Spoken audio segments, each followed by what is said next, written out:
Reportedly, Conor McGregor still hasn't entered the USADA testing pool for his hypothetical return bout against Michael Chandler. And honestly, it doesn't seem like anyone cares. Conor was once the biggest star in the sport, and some will tell you that he still is, but I disagree. Besides beating up on his way to retirement Donald Cerrone, Conor hasn't won a fight since he murdered Eddie Alvarez in front of his wife and kids. I know hungry, motivated Conor has become largely a mythical fighter, but aside from the fighting skill, there's something to be said for that character. A guy coming from nothing, doing whatever it takes to win, even if that something is talking shit and getting into the minds of his opponents.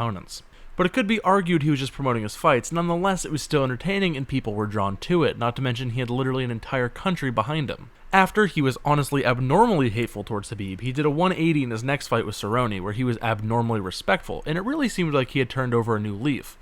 The hungry up-and-comer switching over into the respectful veteran. Honestly, that would have been the natural progression of this character. He even kept up his character in his first, but technically second fight with Poirier, until he was knocked out. In the third Poirier fight, the mask really came off, but instead of being the hungry up-and-comer, he was just some rich part-time fighter. No longer could it be seen as him punching up, trying to make a name for himself in the UFC, and it felt a lot more like punching down. Once his balloon foot popped in the second fight, it only got worse, screaming random insults like a child throwing a temper tantrum from the floor of the octagon. While he was out with an injury, it really felt like the sport finally moved on from him. Sure, fighters would name drop him in hopes to get his return fight for the money, but eventually that even stopped happening. And specifically, it felt like the lightweight division moved on from him. Oliveira had his rise and is arguably the biggest star in that division right now, and even Islam has a lot of old Khabib fans behind him.